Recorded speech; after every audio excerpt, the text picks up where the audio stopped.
raised. All right, with that, we are moving on to our second panel discussion of the evening, which is called Breaking Down Alternatives, Investment Trends, Unlocking New Opportunities. Now, alternative investments, including private equity, venture capital, and private credit, are transforming the investment landscape in India and the way we do business. With their potential for higher returns, risk diversification, and funding innovation, these trends are emerging as cornerstones of modern portfolios. To uncover the key drivers behind the growth, the evolving landscape with their opportunities, and the strategic role these investments can play in building resilient portfolios, I would now like to invite on stage Surabhi Upadhyay from CNBC TV 18 to moderate this very special panel. And joining us on stage, put your hands together, for Anshu Kapoor, CEO and MD Nuvama Asset Management. Neeraj Karya, CEO, Private Credit Fund, Kotak Alternative Asset Managers. And Prashant Jain, founder and CIO, 3P Investment Managers. Thank you. All yours, Surabhi.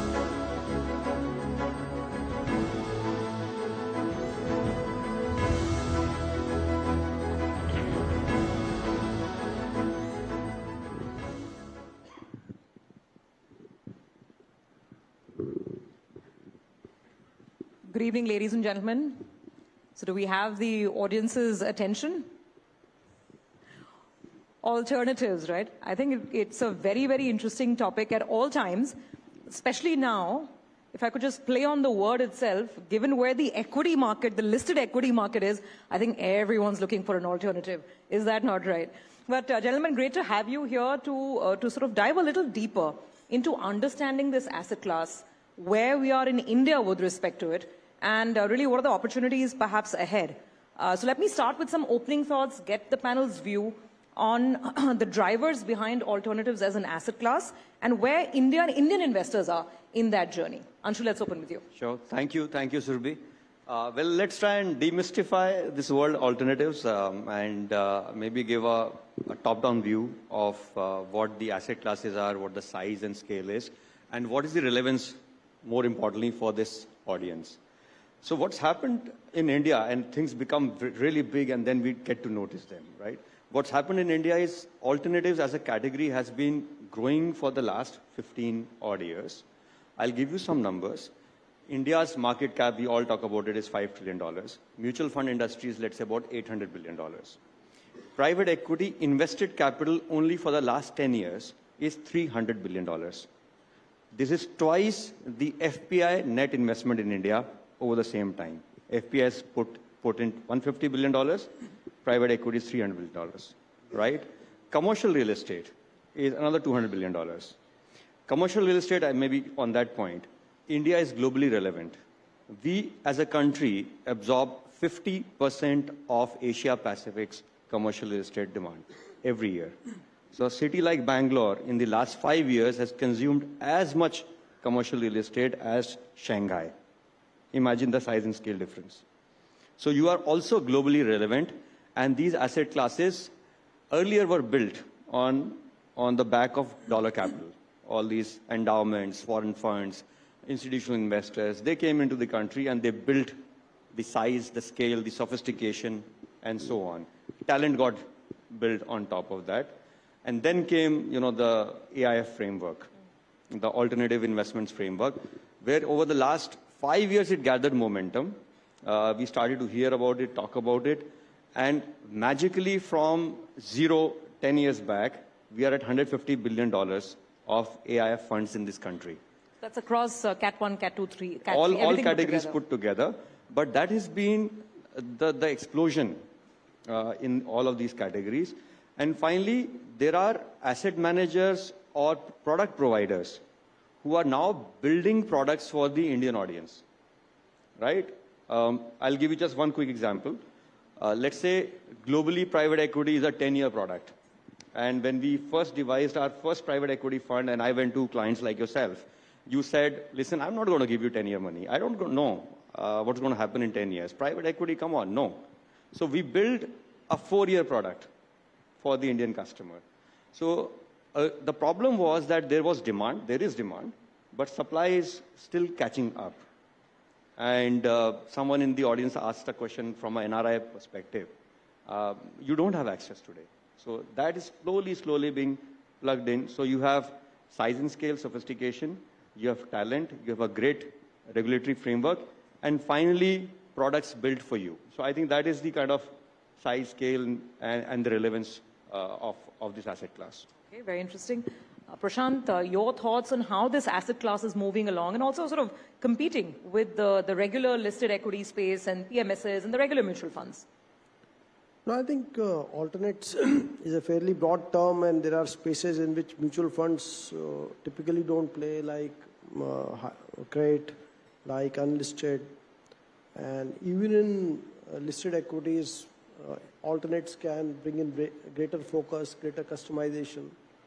And I think this is an evolving space growing rapidly, and our share of alternates is still much below what has been experienced globally.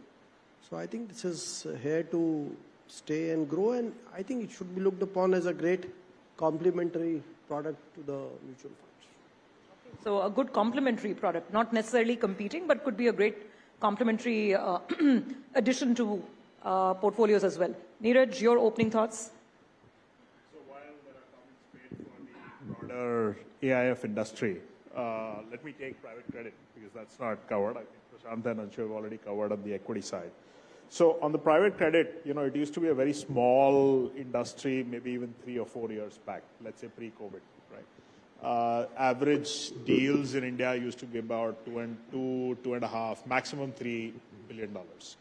60 to 70% of that used to be done by global funds, and they used to generate about 20% IRR. This whole segment, which was effectively available for dollar capital, the Indian investors did not have access to in the If past. I could just request you to keep your mic a little Yeah, they did so not we can have. all hear you. Yeah. Sure. So they did not have access to at all in the past. Today, that has completely changed. If you look at 2024 numbers, total deals were $10 billion. They're, of course, smaller than the equity sizes yet, but they're $10 billion in value.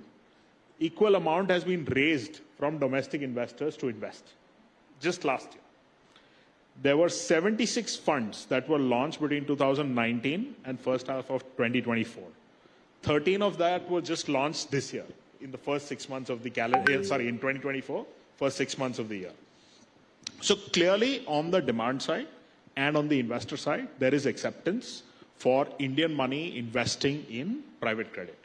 This whole segment, which used to generate probably 18 to 20% return for dollar money, generates somewhere around 14 to 16% for INR money, and which is 14 to 16%. 14 to 16% gross, which is great from a return risk reward perspective, especially in times when the market is volatile. As somebody just said that they believe that the market will generate 10% in the current year. So if a product generates about 14 to 16% over 3 years on a compounded basis, it actually is a great product, and it finds its space in the portfolio of investors. Absolutely. The flip side always is that the private credit asset class is illiquid, and that is the flip side of this asset class. We'll talk about this and go into some more details, because those are fantastic sort of return numbers that you've shared, and that's three-year CAGR return, so nothing to sort of ignore out there. Anshu, so let's break this down. There are so many different elements and segments within this basket of alternatives, right? Private credit is one. There are long-short funds, long-only funds. There's commercial real estate, as you said. So from an Indian perspective, which ones are, and there's private equity, obviously, which ones have really matured, have scale, size, and relative safety in terms of liquidity, easy exits, etc. So how would you sort of classify the basket? Yeah, if I were to give you a top-down ranking in terms of, and also we need to see where the access is available, right? Where good quality products and funds are available to the investors. The size and scale might still be there. So I think private equity is the most vibrant.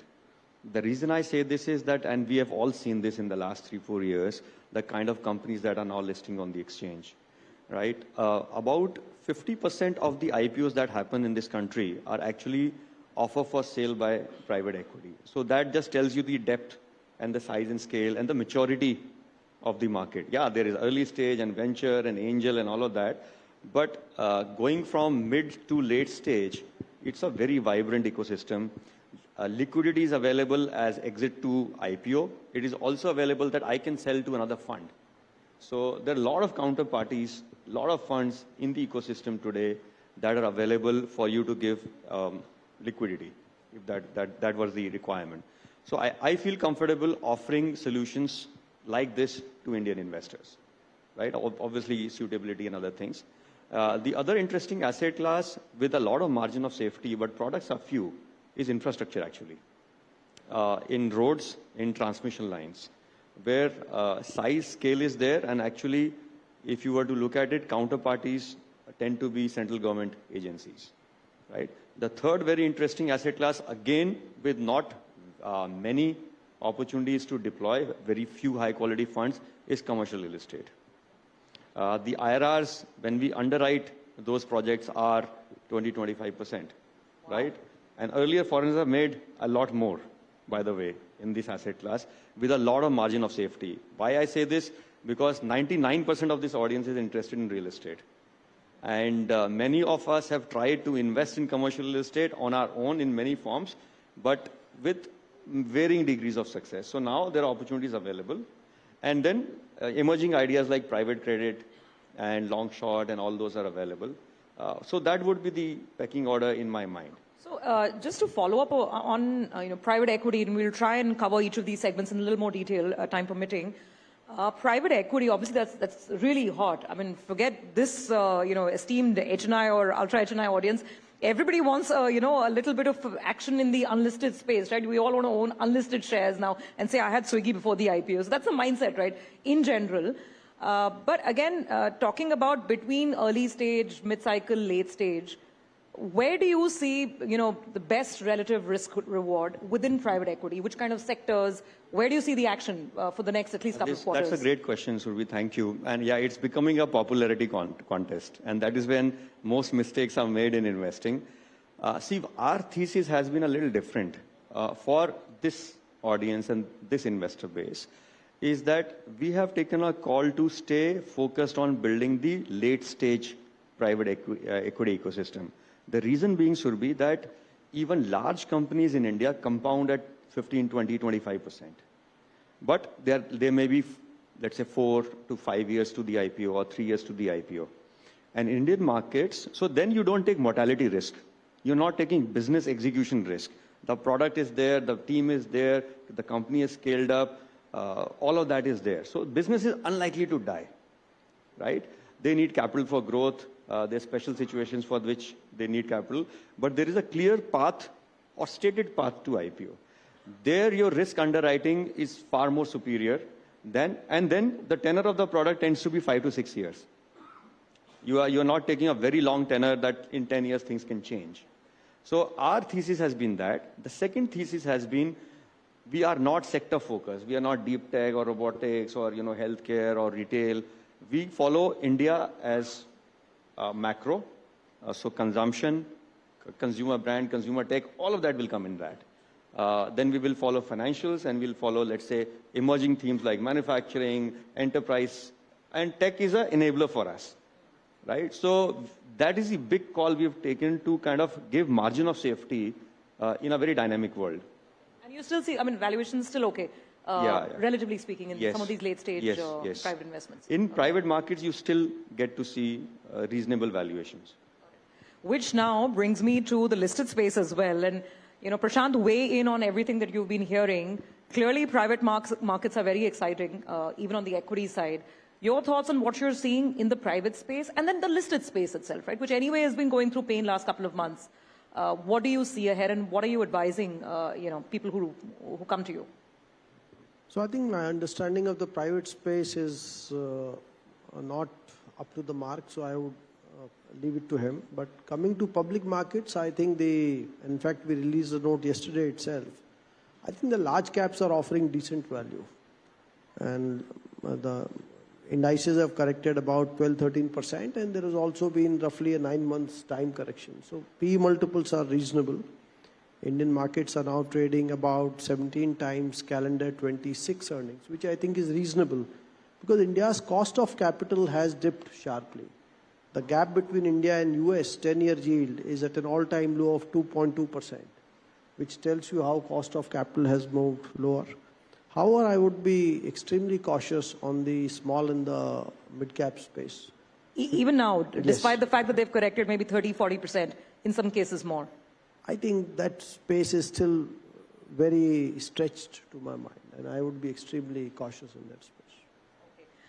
Within the listed, space, Prashant, so you have long-only funds. When coming to alternative asset classes, there's the concept of the long-only funds, and you can sort of use the regular mutual fund route. There's PMS. So why should one consider the alternative asset fund, even for listed market equity investing?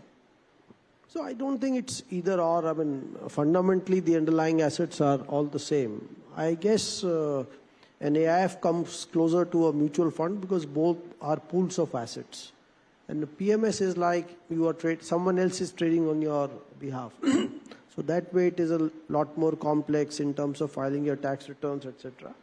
And I think from a compliance perspective, for someone working in senior positions in companies or business owners, and AIF and mutual funds are clearly preferred because these are, you are not trading on your account, right? Now, I think AIF pays the tax. So when you sell the AIF, you don't have to pay tax. So to that extent, it is probably simpler than even in a fund. I think the real difference can come from greater focus, greater customization in smaller setups.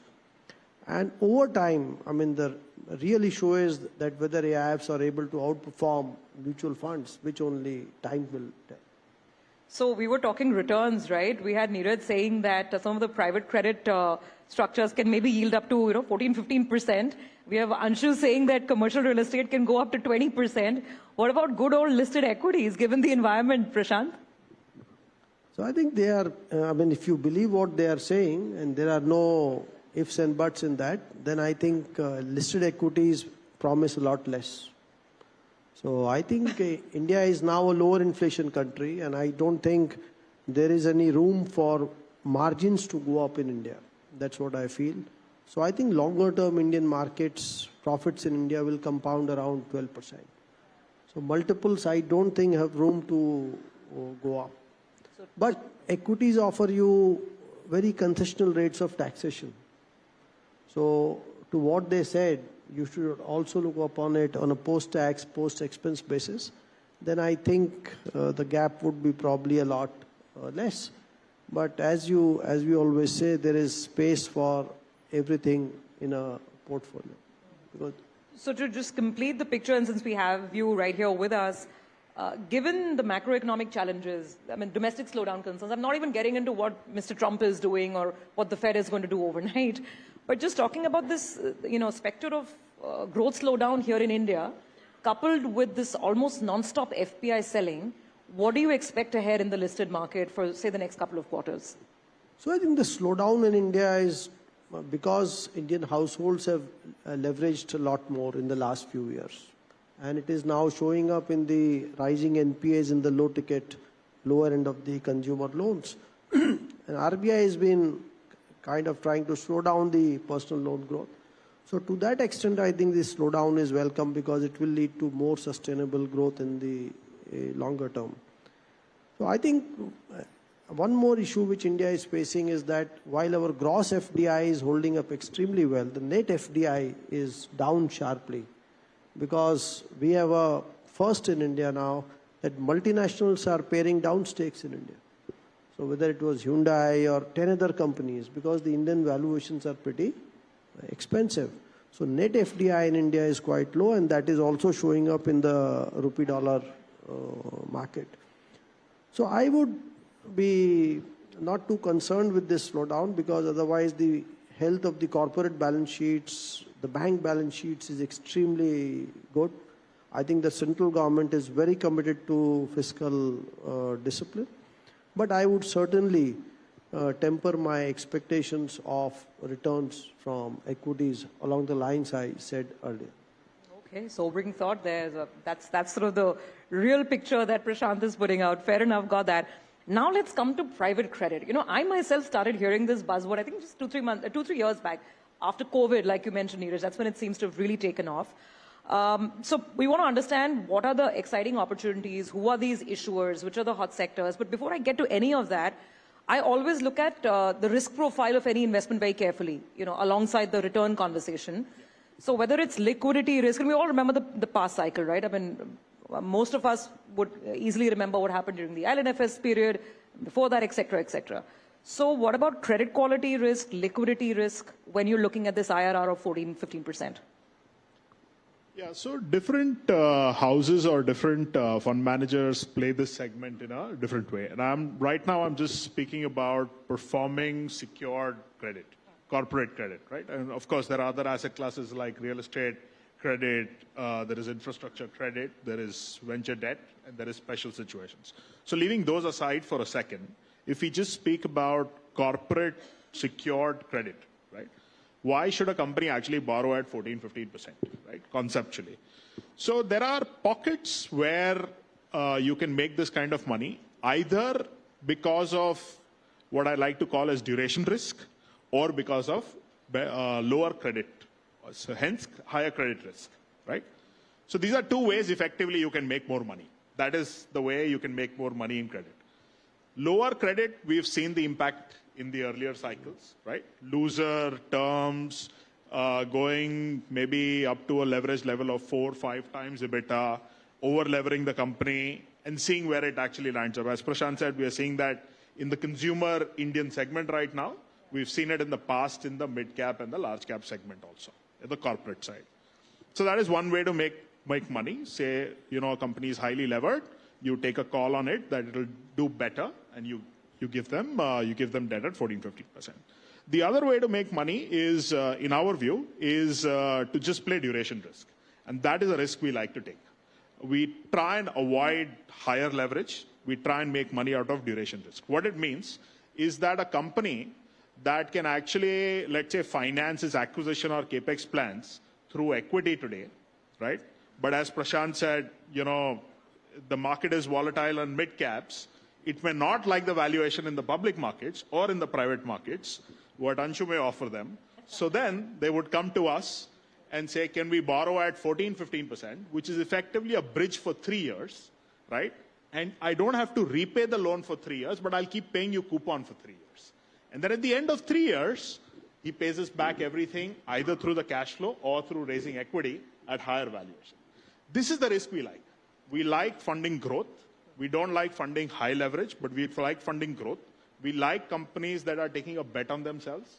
And hence, effectively, we are playing on duration of 3 years. To take that risk of 3 years, you have to underwrite, of course, better, right? Now, this is from a risk perspective that we add to the portfolio. But from an investor perspective, the biggest risk comes out is the liquidity risk. Because it's higher duration, right? It is a hold to maturity product, which means we have to hold it for 3 years. And hence, we cannot liquidate it when the investor wants the money back. Sure. We have to actually hold it till the whole term. And that's how we can actually deliver that kind of return with lower risk in our view. But, and since, as you mentioned, you're avoiding companies which are, over leveraged, companies which have maybe balance sheet issues, therefore, the risk of any sort of a default at the end of that maturity period is probably minimal, right? Because this is primarily a duration risk you're taking? Primarily, we fund growth companies and we fund duration risk. That is the way we think about it. Counterparty risk is the biggest risk in India, right? From whichever way you look at it, right? Prashant will tell you, Anshu will tell you that, look, the management quality is the most important, whether you look at debt, equity, whatever it is, right? So from that perspective, you support a company that is growing well and you take a 3-year risk on them that they will pay back after 3 years. That is the best risk to take rather than doing business with a company that is 4 times levered, 5 times levered and charge them 40, 50. Okay. Which also, makes me wonder whether then this is a very bottom-up approach. I mean, our equity experts here will always talk about the bottom-up approach rather than taking a top-down sector view that you want to do private credit in infrastructure or in green energy. So that's not the way this goes. But having said that, I mean, are there any sectoral trends that emerge? Yeah, I think the sectoral trends are similar, whether it is debt or equity. We heard that even earlier in the day. We like healthcare the best. Our view is that healthcare grows at about 18% per annum, and that is considering everything, right? It could be for export, it could be domestic supply, it could be healthcare services, all put together. In our view, if you put all the segments together, it grows at a very high rate. That is one sector that we really like. Across all our funds, maybe 30% is always allocated, or 25 to 30% is always allocated to healthcare. Industrials we like better, but again, there are pockets of industrials that are good right now and some are not. For example, autocoms, there are some companies that are good, some companies that are struggling because OEM sales are lower on the two-wheeler side. So healthcare and industrials, definitely. But we love the mid-cap space the best, actually, right? Because from our perspective, these companies grow at least at 2x the rate of GDP. So let's say GDP is, let's assume for the next 10, 15 years is 6 or 7%. We believe mid-caps will easily grow organically at 13 to 14%, right? Which means if there is growth, the reality is that growth hides a lot of perils, right? And if you support growing companies, again, it comes back to the same argument. Mid-caps are growing. They may not find the valuation attractive in the equity market, so it becomes a play for us. On growth, if we are in a bit of a growth slowdown for the next couple of quarters, would private credit be affected pretty much the same way as equity because of the slowdown is a slowdown? Or would the risk for private credit be a little higher if indeed we are in a prolonged economic slowdown? So, of course, there is a risk of any cycle that hits the industry. So, from that perspective, there are some deep cycle industries that we don't touch. For example, EPC we don't touch at all, right? There is nothing in our portfolio that touches EPC. Industrial, hence we are very selective. Which part of industrials we play, which is also cyclical industry. Financial services also we are selective. Like we've not done anything in our portfolio which is unsecured consumer finance, as Prashant also spoke about. Like if you see the charts earlier on mobile phones that are being sold in the country, 40% of that is actually consumer finance of 40 to 50,000 rupee loans, taking individuals who are taking loans, right? And these guys sometimes don't even make 40 to 50,000 rupees a month, right? So some of these trends you watch out for. Anything that has a little bit of too much float in it, you try and avoid. But conceptually, this is a secured product, right? So typically, whatever your loan is, you would secure it on an average. I think at an industry level, we secure it at 2.5 times. We generally operate somewhere between 3.5 to 4 times in terms of security. So through cycles, we actually push for a little bit of money back. We don't need to get the whole money back, which we do. We've done it also in the past. And hence, conceptually, across cycles, credit, if you do it the right way, could be a better product. I think we're almost out of time before we open it up to the audience. So, gentlemen, now that we've understood what all, this basket of alternative investments encompasses, a quick take on how to blend them with a portfolio, how to do the right balance. And also, we're in an environment where risk mitigation is also really important. So, to what extent can some of these AIFs perhaps help in that whole risk mitigation exercise? Anshu?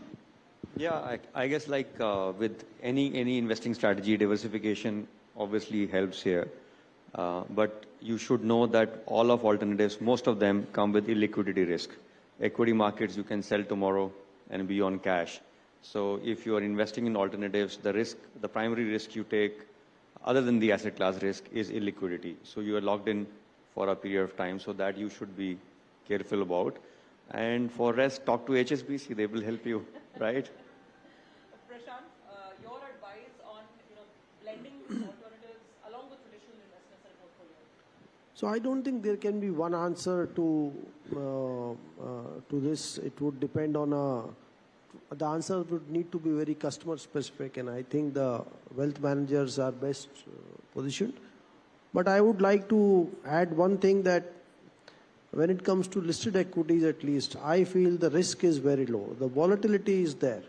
And most investors don't differentiate between volatility and risk. So listed equity, I think the rate of business failure is extremely low. And therefore, to that extent, in a growing economy, I believe listed equities offer lower risk the volatility cannot, of course, be avoided. Absolutely, take that point. Neeraj, your thoughts? And also, you folks have to give us, now Prashant has made his point clear that, listed equity, slightly lower return expectations and lower risk. But I want the two of you to give us the hottest, AIF tip for 2025. Neeraj? Kotak fund. Simple. Slightly I'm sure broader. Anshu will say Nuvama fund. Slightly broader than that, But, yeah. Yeah. So, look, the way I think about it is, we saw the numbers even earlier. I think the Indian investor has not played the private market enough in the past. So I think AIF is a great way to play it. Whether you look at it from a medium-term or long-term perspective, even listed equity, I'm sure the way Prashant runs it is more long-term, right? So anything that is private and longer-term from that perspective is a great way to balance the portfolio, in my view, right? Because it takes away all the vagaries. Second, I think from your total debt allocation, if you allocate some bit to private credit, it brings some stability to the whole portfolio. That is our view. It compounds return from that perspective. Anshu? Yeah, so maybe I can answer this differently. Number one, Surbhi, I think the allocations are very low. Like I said earlier, the access to these asset classes has not been there. So my request will be for all of us to take our time, build awareness, take our time, don't rush in, see what the quality of the manager is, what's the track record, how have they done recently. And you would agree that mistakes are made mostly in times of euphoria and in times of panic, right? And I said that, do not get carried away by this popularity contest. So while there is a fund, some brokers will come and show you 5 deals also. And there is a huge amount of temptation, influence of the crowd, and so on and so forth. So don't try and become that alternatives fund manager yourself. Like I said, like Prashant said, equities you can sell and at least cut your losses. Here you can be stuck. And if you are doing this on your own, you do not have much rights. You cannot influence, you can't do anything. Okay, what's going to be the highest IRR generating alternate investment over the next 3 years? It's hard to say, but obviously equity or equity-like private equity has to be out there, along with the listed markets, I would say. So that's my advice. All right, so there you go. Private equity, private credit, and then, of course, the good old listed public markets as well. Thank you very much, gentlemen. This was very, very interesting. And I think we'll have some time for a few questions from the audience as well. If anyone has questions, thoughts, any interaction you would want to share with the panel, I think, we have a hand there.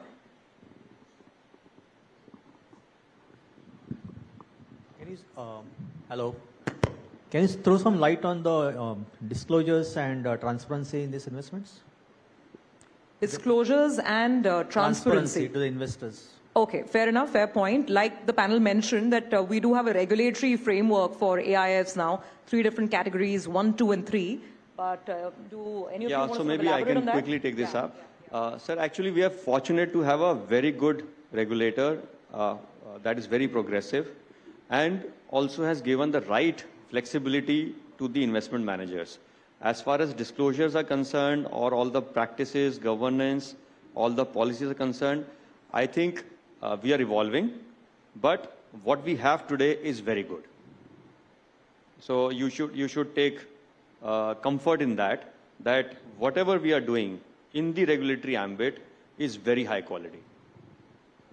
Actually, speaking of regulation, Neeraj, if you could throw some more light on this. While obviously SEBI is the overarching regulator, but for private credit funds, is there any oversight of the Reserve Bank at all, or no, the central bank doesn't get into it?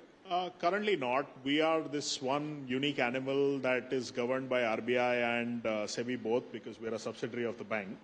But on the other hand, rest of the industry is largely SEBI driven.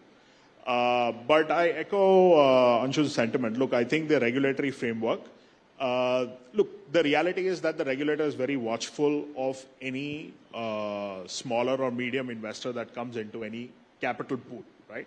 So as private credit is also growing, there is a lot more regulatory framework that comes with it, and that will keep increasing. And that's good. We completely support it. Any other questions? Any comments from the audience? I have a question on private credit. Specifically, what has been the delinquency ratios over a period of time, considering that this has picked up recently in India, considering also that generally it is secured with good quality of collaterals? Yeah, it's a great question. The reality is that it is still to be tested because I don't think we've seen one full cycle yet. Right? We've not even seen one full cycle of harvesting of the first funds that were probably raised from 2020. Right? That's the way to look at it. I think as we go along, a lot more track record will be available. One thing, we tell investors, and when people even ask us for personal advice, is that it's always useful to see an institutional backed, at least, fund on the credit side. And second, it's always useful to see higher proportion of sponsor capital in the fund, which basically just shows higher commitment from the institution to ensure that there are no losses. But the reality is that the cycle has still not gone. I think in about 2 years you'll be able to see a full track record of fund managers to be able to take that call. The total quantum that has been raised till now, I would say, is about $10-15 billion. So that is still to be harvested. Fair enough. Any other questions? I think there was someone right at the back who had a question.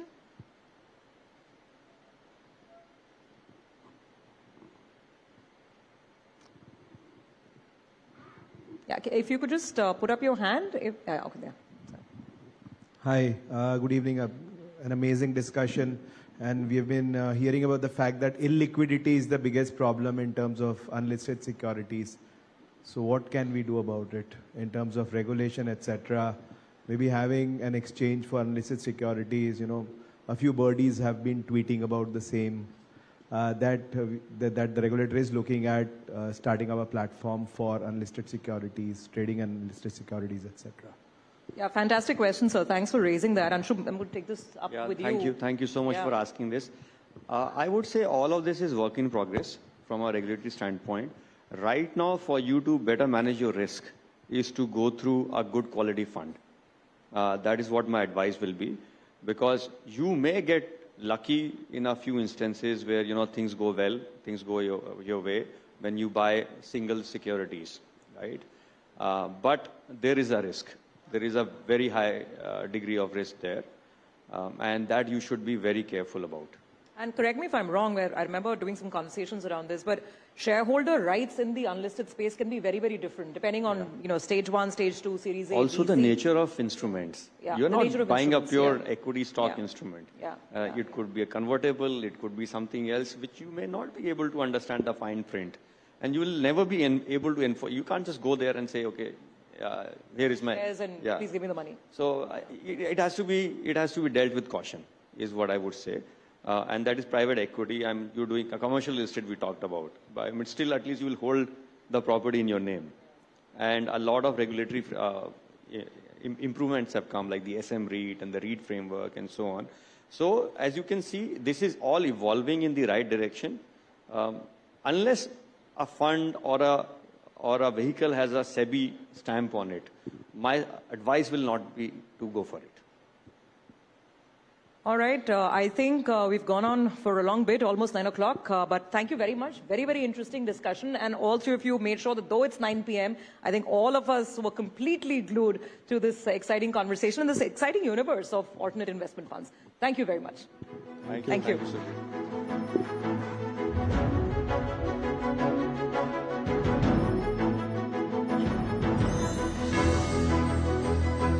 Thank you, Surabhi. Thank you, gentlemen. Well, that was all about alternative investment trends, and